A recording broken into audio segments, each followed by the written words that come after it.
I think this is like the perfect place to be on a Monday night, don't you think? I think it's pretty cool. Thank you. I see a lot of familiar faces. Thank you so much for our return guests. Then I saw an opportunity. It's kind of like a God wink. You know, there's a little knock on the door and you decide to open the door and go through it. I was going to a workshop in St. George, Utah. The landing airport is Las Vegas, which is a great place to go and hang out for a few days. So off we went. And I think that if you're going through a rough time, you need to experience some luxury. You need to experience something that will remind you of how valuable you are.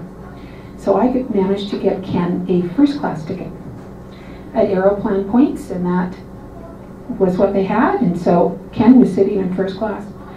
So as we boarded the airplane, Ken sat down in first class. The steward brought him a nice glass of California wine, and I went to the coach section. Now, what you have to remember is that I could see him in front. They hadn't closed that section off yet, so I watched him. You know, first came the wine, then came another glass of wine, then came the tenderloin, the beef tenderloin, then came the Grand Marnier. And I'm there, and the gal walks by, and I get a sandwich. That would be a cold sandwich. Now, you might be thinking that he'd send me a glass of wine, or he'd get somebody to bring me something. Nope. He was there, and he was in heaven. You know, we are all talking about being positive and not negative, but we don't know how to do that.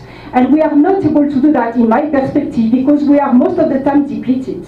We look outside to compare, critique, compete, so we don't really, you know, connect with who we are. We just want to please outside all the time. And now, how can I explain to you? Right now I'm talking to you, but that's how I am all the time.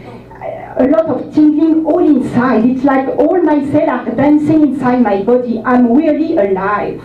And that's the way we should be all the time. And we have this power inside. When I have a headache, it takes me 2 minutes to heal. I show my kids, and I'm giving some, I want to heal everyone now.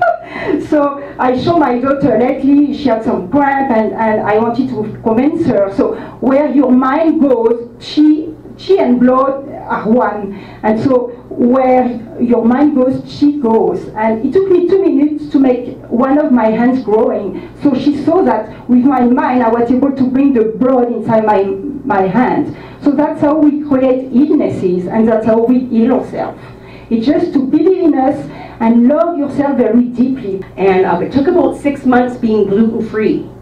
And it was like I would wake up now refreshed instead of struggling for 2 hours to get my eyes open. And you know, all these different little things that kept adding up. I have another daughter who was quite overweight. She lost 80 pounds. But she did it healthily with exercise as well. And so, you know, just to reaffirm this, I went and I read the book Wheat Belly by Dr. William Davis, who is a cardiologist out of the States. And he, for his own health reasons, you know, was getting bigger as he got older in his body, because he is a medical professional. And thought there was something into this, and so he did lots of research. And it was something that I knew from years ago, because I had been on every diet that you can imagine. You know, I had done Fit for Life, I had done Body for Life, I had done Weight Watchers, I had done Atkins, I had done all these things. And the only thing that had ever, actually Fit for Life was good, that actually did really well, that's food combining. But the thing that I had learned through all of these things too, and this is actually scientific fact, you can look this up, is that our body is amazingly gifted in recreating itself. Every 7 years, everything is new. Your heart, your lungs, skin, the whole works, every 7 years. You think you have it all. You think world is pretty good because you got 2 kids, a family, house. You think of all the material things. And then, one day, you wake up, you're blind. I was so scared, because that's not normal.